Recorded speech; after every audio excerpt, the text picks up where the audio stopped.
Olá! Como naqueles programas solto verso de culinária na TV que eu adoro assistir, em 10 minutos nós veremos novamente como ficou o prato. Você está vendo que nós estamos exatamente com as mesmas roupas da edição anterior. A edição anterior, porque a gente gosta muito das roupas que a gente usa. Nós temos quê? apego à roupa. Isso. Porque nós somos pessoas que nós somos, como que eu vou dizer assim, nós temos uma forma diferenciada dos outros seres humanos. Exatamente. Nesse nosso 23º encontro, que segue ao 22º, Exatamente. subsequente ao 22º, estamos como naqueles programas de culinária. Uma semana depois, estamos aqui com a mesma com a roupa. mesma roupa, certo? Que é a que serve no momento. Exatamente. É a que está servindo. Então a gente tem que aproveitar a roupa. Por isso que vocês estão vendo isso aqui. Não é que nós somos desleixados. Existe uma camiseta que eu gosto muito, que é assim, a minha outra camisa tá lavando. Exatamente. Logo vai ter na loja também. Vou fazer essa, minha outra camiseta tá lavando. Exatamente isso. Né? E a gente, não é que a gente não troca de roupa, é que nós, passado uma semana, a gente lavou a Estávamos roupa. aqui durante uma semana, nós permanecemos aqui sentados, a gente ficou aqui sentado, uma semana a minha barba cresceu, Então, vocês podem ver, ó, eu tô... Hoje, o dia que é lançado esse episódio, a gente passou tanto tempo aqui, que hoje, quando é lançado esse episódio, eu estou completando 44 anos. Então, aí, ficamos quase um ano aqui, quase e um hoje é ano. meu aniversário, e nós estamos com a mesma roupa. você vê que coisa? Que doideira! Feliz 44 anos. Muito obrigado. Nosso 23º episódio. Nós Olha estamos só. comemorando. Bom dia, boa tarde, boa noite, meu amigo internauta, Nosso amigo nossa amiga internauta, internauta, nosso amigo internaute, internauta. democrata e democrate. Estamos aqui no nosso 23º episódio. E por que a gente fez esse entrée? Nós estávamos aqui refletindo exato. das nossas reminiscências, de um tempo que houve em que a gente que ia ao fórum encontrava gente pra caramba, e aquilo era um furdunço, aquilo era um entra e sai, a gente via pessoas, e hoje comentávamos aqui que não víamos ninguém e comentávamos de profissionais que vivem um ambiente individual, doméstico, naquilo que se chama de home office, do trabalho doméstico, do trabalho lá isolado, remoto, o tempo todo. Olhe, há funcionários que trabalham, há profissionais, o tempo todo trabalhando remotamente, e muitos vendo isso como um grande progresso. E eu acho isso um grande atraso. E eu vou te dizer também, eu concordo muito com o que você está dizendo, porque nós experimentamos uma situação alguns anos que a gente não imaginava que a gente ia passar por um evento histórico, uma catástrofe mundial, que foi a pandemia. Obviamente, e outra, a gente tem que fazer meia-culpa também aqui. Nós estamos falando com vocês aqui pela internet. É a internet que nos aproxima. Vocês conheceram a gente pela internet, então assim, a gente também, nós não estamos criticando o meio que fez com que vocês conhecessem a gente. Mas nós estamos saudosos hoje, nós estamos saudosos do tempo em que a gente podia, que a gente encontrava colegas. Encontrava gente, via gente, via por exemplo. gente. Quando é que a gente ia ao fórum e a gente via aquela não era uma multidão, era mais do que isso, mas havia uma interatividade, nós víamos as pessoas, havia uma interatividade social, nós convivíamos com as pessoas. A gente frequentava as escolas, e as escolas eram necessariamente... Voa água na minha cara!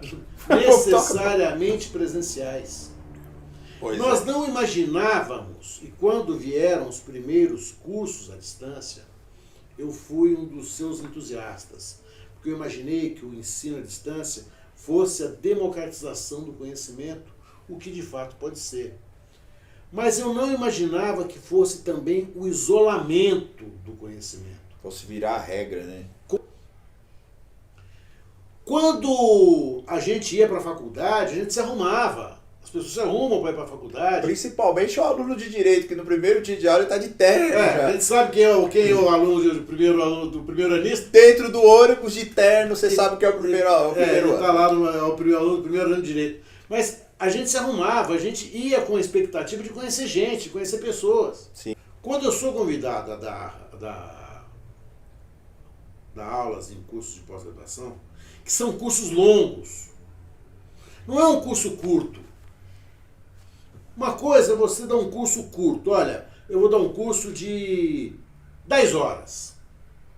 Não justifica você pegar, alugar um salão, deslocar gente. São 10 horas. E a internet é essa facilidade. A internet é uma ferramenta de facilidade. Não é uma ferramenta de isolamento. Principalmente depois da pandemia, que a gente teve que se... Eu não gosto dessa palavra, reinventar. Nós tivemos que nos isolar na pandemia. Mas eu não consigo entender um curso de titulação acadêmica, feito à distância. Eu não consigo entender. Eu consigo entender, olha, uma capacitação curta, de algumas horas. Tá bom. Eu vou fazer um curso sobre júri. Nós queremos fazer esses cursos. E isso facilita também, porque às vezes uma pessoa, por exemplo, de outro estado, não pode se locomover, precisa. Uma sexta e um sábado de manhã. Você não vai ter que sair do Tocantins para vir para São Paulo. Você vai fazer no Tocantins. Perfeito. Agora, eu vou fazer um curso de pós-graduação que vai durar 3 anos. E você vai fazer 3 anos na sua... Aí não dá. Aí, com a devida vênia do Deus Vadimeco... Aí eu quero te fazer uma pergunta. Você fez uma provocação interessante aí. Você falou dessa coisa do curso especificamente sobre júri. O que você como uma pessoa que esteve dos dois lados, do júri, tanto como promotor, agora como advogado, o que você achou quando se propôs aquela época da pandemia? Óbvio, a gente tem que entender as limitações que ocorreram na época da pandemia, de locomoção, e isso teve que acontecer mesmo, não teve jeito. Mas o que você acha daquela proposição que até queriam alargar de fazer o júri remoto, júri à distância? Uma loucura. Uma loucura. Primeiro que você retira do jurado o contato com o réu, o contato pessoal, ver a pessoa, olhar a pessoa, sentir a pessoa. O juiz sentir o jurado sentir o advogado, sentir o promotor. O júri é um setting. O júri é um local. Ele existe milenarmente. O primeiro júri aconteceu numa caverna. Quando alguém foi matar um outro, falou, para! Vamos ver se foi ele. Vamos perguntar para todo mundo aqui se foi ele ou não. O júri virtual rompe com uma tradição milenar da experiência humana. A convivência virtual rompe com uma tradição milenar da convivência humana. Nós somos macaco, nós não somos urso. Nós somos gregários. Nós vivemos em bando. Quando nós desfazemos o bando e nos tornamos urso, nos hibernamos em nossas tocas, nós perdemos cognitivamente muito. Nós perdemos a nossa capacidade de ver o outro ser humano. Nós perdemos a nossa capacidade de tolerar as divergências, as diferenças. Nós perdemos a capacidade de viver, de amar. É muito mais fácil odiar, porque nós não sabemos conviver com a diferença, Leandro. É isso que você falou, puxando o gancho. Eu também, é óbvio, eu não sou criminalista, não advogo na área do júri, mas eu fui uma das pessoas que pensou também por esse lado, que eu acho que o júri, pelo menos o júri, é uma coisa que não dá para você fazer remoto. E o que você está falando fica muito mais fácil para as pessoas estarem longe, terem atitudes assim mais hostis do que próximas. É o que a internet vem fazendo também, é o que a gente tem visto na internet, recentemente atitudes hostis porque a pessoa está longe. Esses clubes de hostilidade, essas comunidades de ódio que não existiam antes. Não existiam. Onde que a gente ouviu falar que as pessoas iriam se reunir? Porque a gente aprende na faculdade que as pessoas não podem, podem se reunir de forma pacífica, né? Para não cometer crime, para não criar entidade paralegal, aquelas coisas todas que a gente aprende no primeiro ano de direito, isso. Onde que a gente imaginou que algo que seria feito para nossa comodidade ia trazer, inclusive, esse tipo de questionamento? As pessoas estão se associando em lugares onde elas podem manter o anonimato delas e é fácil. Eu não estou falando para vocês que exige uma coisa muito grande. Para você acessar hoje o que as pessoas chamam de Deep Web ou Dark Web, é muito fácil. Qualquer pessoa, eu posso me apresentar com outro nome, eu posso ser quem eu quiser. A internet permite que eu seja aquela pessoa que eu gostaria de ser e que não sou. Pelo pior e pelo melhor. Quando eu não convivo, Leandro, quando eu não consigo conviver, eu não conheço ninguém. Tudo se reduz a uma plataforma de tecnologias. Eu não conheço pessoas. Então, para eu conhecer alguém, para eu amar alguém, eu preciso estar autorizado numa plataforma. No passado, o Tinder, que no passado era uma plataforma de putaria, hoje é uma ferramenta de utilidade pública. Se você não tiver uma plataforma de conhecimento, de unir pessoas, você morre solitário. Porque você não conhece mais ninguém no trabalho. Porque você não trabalha, você trabalha remotamente.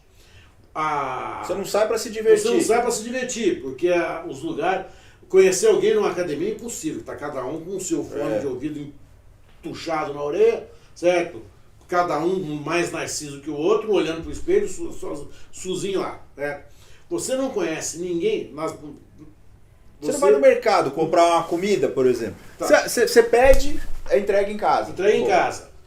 Então você não conhece mais ninguém. Você precisa dessas plataformas de encontros. Você precisa do Tinder e das outras centenas de plataformas que existem. Certo? Para você poder conhecer alguém. Certo? Poder correr riscos de conhecer alguém.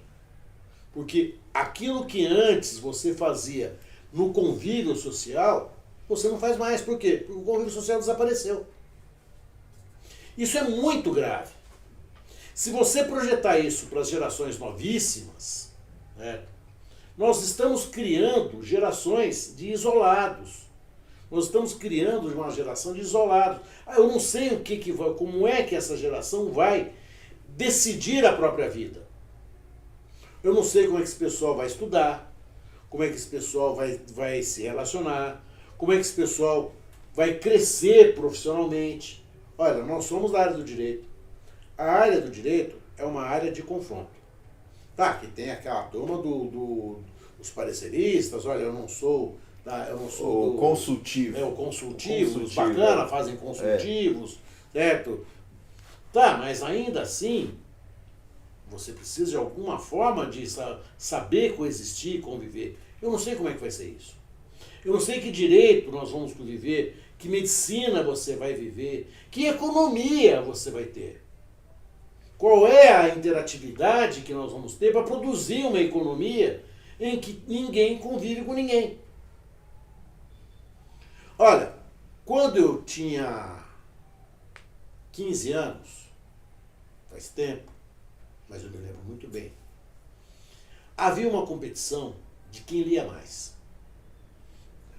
A gente lia muita coisa, lia muitos autores.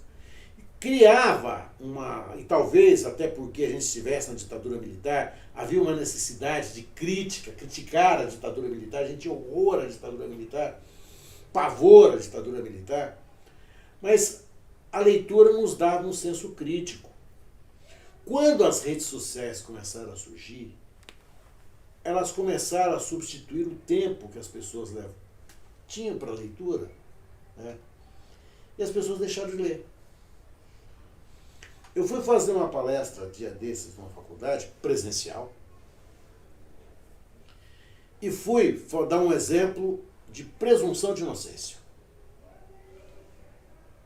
Que é um exemplo que eu venho pensando há muito tempo. E, para mim, um grande livro sobre presunção de inocência, talvez o melhor livro de presunção de inocência que eu tenha lido até hoje, se chama Dom Casmurro.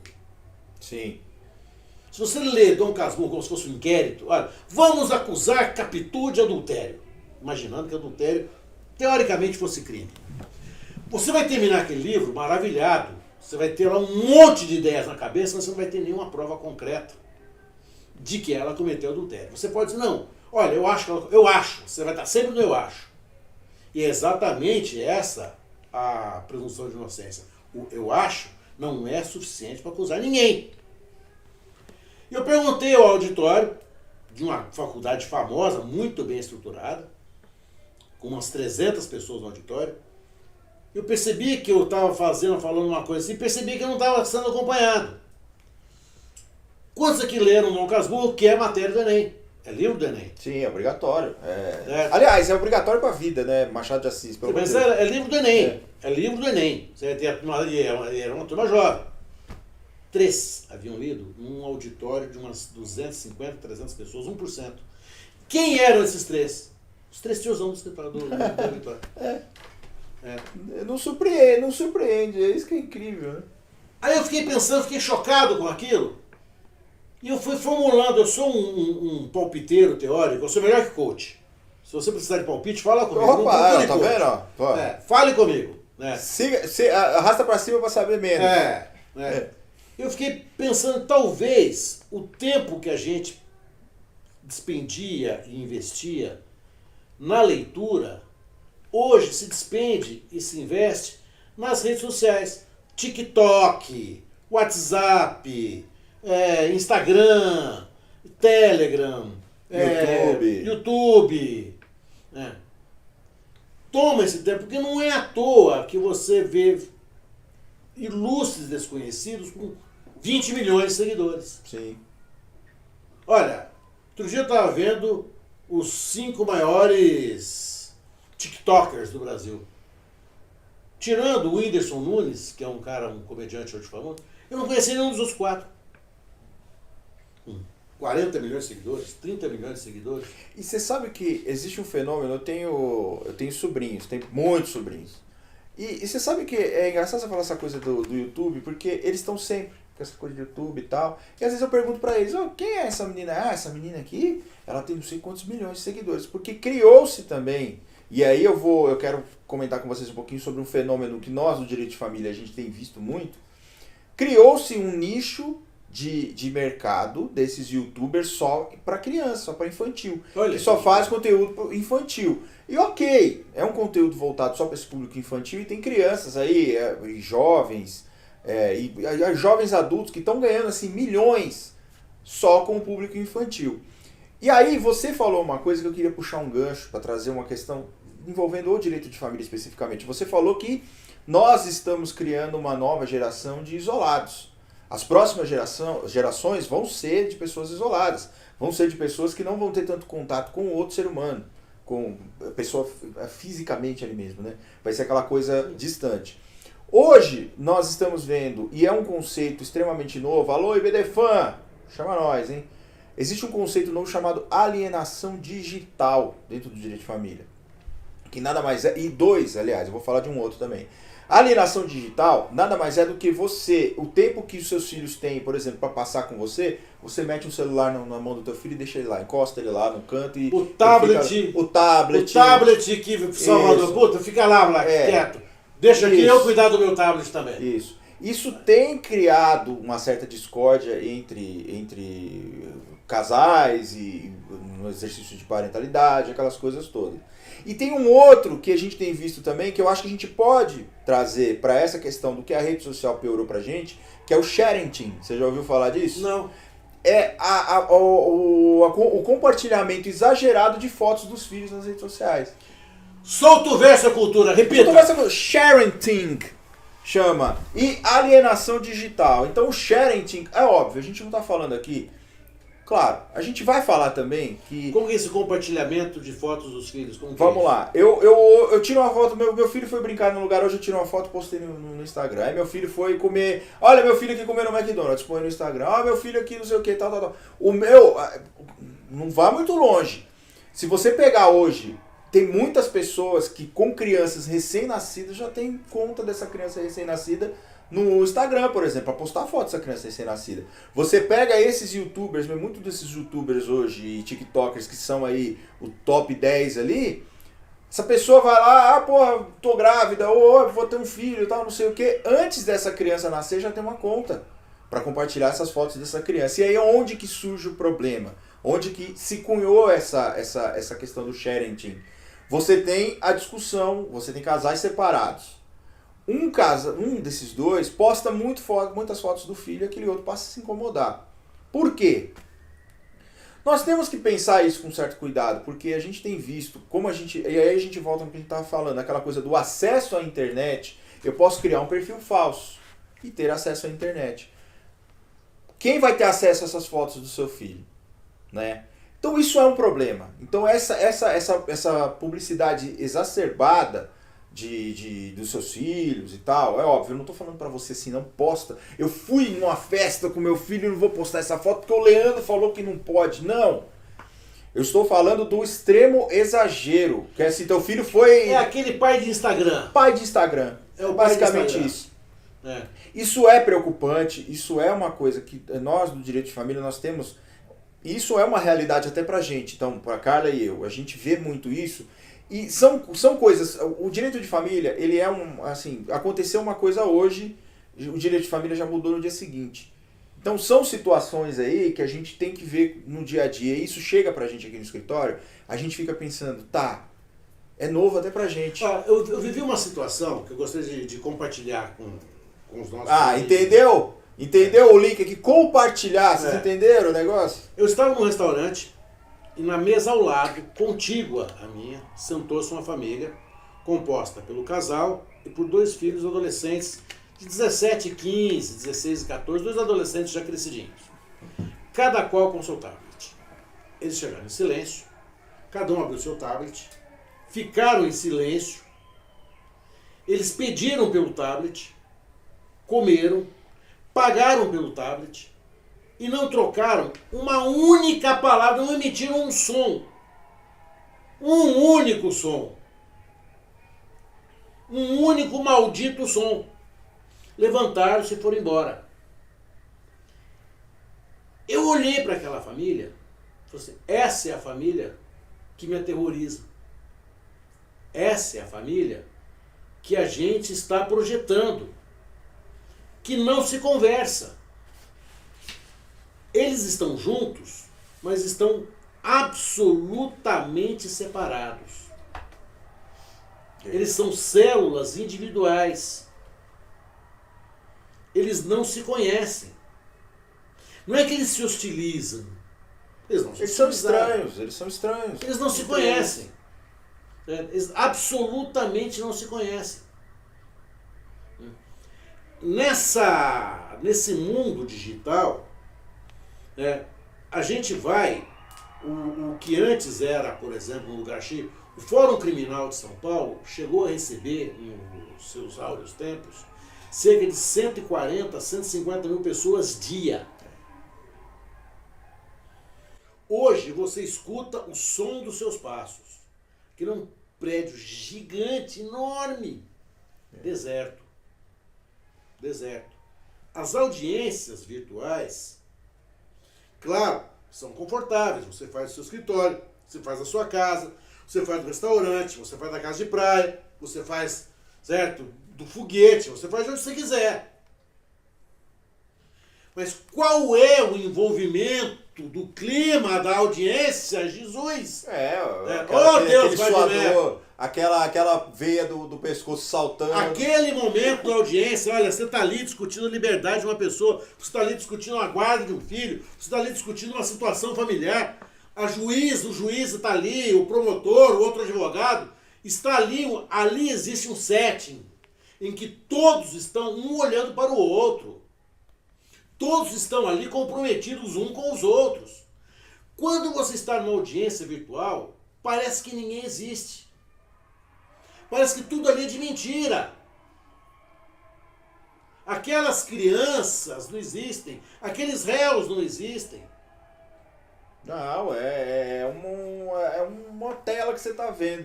E eu tenho uma história interessante dessa época Eu quero contar duas histórias, na verdade. Vou falar primeiro dessa coisa de restaurante. Eu estava com a minha senhora num restaurante aqui, numa cantina bem tradicional de São Paulo. Nós chegamos, estava bem cheio, assim, nós achamos uma mesa para 2 pessoas, era mais fácil, porque tinha muitas famílias. Nós sentamos no canto e tinha uma família, 2 famílias numa mesa só, assim, tinha 3, 4 crianças ali e tal. Beleza, a gente foi lá, tá lá comendo, tal, não sei o que, e de repente a família levanta e vai embora, paga a conta e vai embora. Aí eu tô, assim, aí eu ouço o garçom falando, já foram embora já. Quando eu olho, a família simplesmente esqueceu o moleque na mesa com o tablet. O moleque estava na mesa. Passam uns 5 minutos, esqueceram o moleque na mesa. Aquele filme, Esqueceram de Mim. Esqueceram de mim. E o moleque nem se tocou. O moleque tava lá com a porra do tablet, e aí o garçom chegou, ô boy, seguinte, teus pais foram embora já. Aí o moleque, o que? Falou pro garçom, o garçom, teus pais foram embora, bicho, vai atrás, corre atrás. A sorte é que eles não tinham pego o carro ainda. Por quê? Eles nem lembravam que deixaram o moleque lá. Esqueceram do moleque dentro do restaurante. Esqueceram mesmo de mim. Moleque. Isso ninguém me contou. O nome desse filme, Esqueceram de mim. Mesmo de mim. Mesmo de mim. Você imagina, o moleque sem brincadeira, da hora que ele sentou, que a gente chegou, ele tava com o tablet, a hora que eles foram embora, ele tava com o tablet também. Aí foi embora. Aí chegou outra família. Qual é a primeira coisa que o menino chega pro pai e fala assim, pai, eu quero isso, quero aquilo. Não, vai me dar o tablet. O moleque abriu lá e tá lá jogando, e o casal lá tal, comendo e tudo mais, enfim. Podia ser que o moleque fosse esquecido também. Agora, essa coisa que o Roberto tá falando do fórum, eu sinto saudade só de uma coisa. Quando eu era servidor do judiciário, eu trabalhava em sala de audiência. Existe uma coisa chamada pregão, que é assim, o escrevente coloca a cabeça pra fora lá e chama todo mundo, audiência das 14 horas. Fulano de tal contra fulano de tal. Justiça pública contra não sei quem. Aí a gente chama o nome do cara. E o Roberto falou com muita propriedade que a gente trabalhava numa época que o fórum era muito lotado. E o fórum que a Carla e eu a gente trabalhava era muito cheio porque ele abrange a zona norte de São Paulo quase toda. Totalidade da zona norte, o Fórum de Santana. E eu trabalhava em vara de família. Então, assim, o corredor da vara de família ficava que a gente não conseguia. Eram 5 varas e a gente não conseguia transitar ali de tanta gente na hora das audiências. Era muito cheio. E aí cabia a mim, eu que trabalhava em sala de audiência, chegar e chamar as pessoas. E eu era o cara conhecido, que eu gritava mesmo e chamava as pessoas. Às vezes a pessoa estava lá do outro lado e tal. E teve um dia que a gente imprimia uma pauta com todas as audiências, com o horário, com o número do processo e o nome das partes. É uma pauta normal. E eu saí, eu era de uma vara e o cara que era da vara que estava na frente de mim começou a dar risada, olhou pra mim porque eu não sabia chamar o nome da pessoa. E aí ele falou, por que você não gritou ainda? Porque todo mundo me conhecia porque eu gritava, falava muito alto. Ele chegou e leu, ele falou, agora eu quero que você grite o nome dessa pessoa, eu vou ficar aqui enquanto você não gritar. Eu vou omitir o primeiro nome, eu vou substituir por um nome, mas o nome do cara, vamos imaginar que era Fernando o primeiro nome, Pinto Rosado o sobrenome. Você imagina num lugar lotado, eu gritando, Fernando Pinto Rosado era o nome do cara. Disso eu sinto falta, sabe? Esse constrangimento gostoso. Tem, mas havia essas situações. Havia esses constrangimentos. A gente tinha um convívio com as pessoas que tinha um traje cômico, mas era algo que nos unia a elas. Virou história. Unia. A gente conhecia as pessoas, a gente conhecia o funcionário, a gente conhecia o advogado, a gente conhecia o promotor, a gente conhecia o juiz, a gente conhecia os policiais, a gente conhecia o público. Formava uma comunidade. A gente dizia a comunidade forense. Era uma comunidade ali. Família, hoje eles chamam de família forense. Tanto que, por exemplo, hoje você conhece cartórios em que o trabalho remoto é tão bem executado que se desaparecer, se substituir um funcionário, o outro não vai saber que substituiu. Porque nós descobrimos uma fungibilidade, para quem não sabe, na igreja do Deus Vadimecum. Fungibilidade é a capacidade de você ser substituído. Trocar uma coisa por outra e não fazer sentido, não fazer diferença. Diferença nenhuma. Nos escritórios, esse trabalho remoto, hoje os grandes escritórios estão percebendo que isso pode ser ruim. Isso pode ser depressivo. As pessoas que começam a trabalhar apenas em casa, isoladamente, podem começar a se sentir depressivas. Porque nós precisamos do contato das pessoas. A gente precisa se abraçar, a gente precisa se olhar, se enfeitar para sair, se sentir bonito, bonita para sair.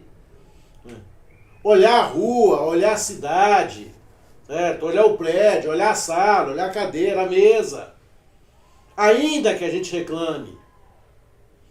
O isolamento que nós estamos nos impondo, o isolamento que a gente está impondo a essas crianças, a esses jovens, esse ensino radical à distância, cursos longos à distância, isso é um crime sobre o verso. Não há nenhum sentido nisso, seja ele democrático, seja ele pedagógico, seja ele humanitário. O que nós precisamos fazer é retomar a nossa capacidade de conviver. Socializar, né? Socializar. Tanto que aqui em São Paulo, os dias de trânsito mudaram. Sexta-feira, todo mundo está trabalhando remotamente. Então, sexta-feira acabou. Segunda-feira também, todo mundo trabalhando remotamente. O dia que as pessoas dizem, uma vez por semana, é quarta ou quinta, que os trânsitos ficam... Que o trânsito fica pior, é verdade. É isso, queridas. A gente não hoje tá... um papo mais filosófico. Teve caos, a gente contou caos, a gente falou da nossa dificuldade em encontrar vestimenta. Mas na loja Mero de Sabor você tem... Com 2 S. Com 2 S você consegue a roupa que vai te agradar. Que é essa camiseta também, tem de outras cores também. A minha outra tava lavando, então eu vim com essa, né? Mas nós temos também o bonézinho, que é também os dois modelos lá, o modelo caminhoneiro com redinha, o modelo moleque piranha, do muita treta, com aba reta. Se você for aquele, né, garota kawaii também tem. Temos a caneca também, se você quiser tomar um café ouvindo o Mero de Sabor, ouvindo Fala Direito Comigo, às 6 da manhã, quando ele sai na segunda-feira. E às 19 nos assistindo. E às 20 na TVD, porque só pra vocês entenderem como funciona o esquema. 6 da manhã na segunda é lançado no Spotify e demais plataformas de streaming. E às 8 horas na segunda-feira, o grande Rafa Brusa, que fica aqui um beijão pra ele lança pra gente aí, vocês vão estar assistindo a gente aí na TVD. Então, às 8 horas, sai aí o nosso conteúdo. Então, entra lá no www.lojamerodesabor.com.br e adquira os produtos oficiais aqui do nosso podcast para dar uma força pra gente continuar aí sempre melhorando aqui a qualidade, pelo menos do som e imagem aqui. Siga a gente nas redes sociais, siga o @Roberto Tardelli, siga o @SoltoVerso, siga @Moradecarla e siga também o @FDireitoComigo no Instagram, que é a nossa conta oficial, onde a gente posta todas as atualizações. Lá a gente posta videozinhos curtos com making off, a gente posta bastidores. Making off é o the best. Nossa, bastidores, a gente posta um monte de coisa lá legal. Fotos nossas, dos nossos equipamentos aqui. Então vai lá, segue a gente também, @FDireitoComigo no Instagram. Aguarde novidades. Você quer dar seu tchau? Bye! Um homem econômico. Só porque hoje você estava sendo aplaudido aqui, porque quando o Roberto falava, está rolando uma festa de aniversário, sei lá onde. E toda vez que o Roberto falava, ele era aplaudido. Aqui no Padre ao lado. Aqui do lado, aqui na igreja. Pericles. E coincidentemente, cada genialidade que o Roberto proferia, que ele era aplaudido, o universo conspira a favor. O universo conspira a meu favor. Beijo pra vocês. Até o próximo episódio. Falou!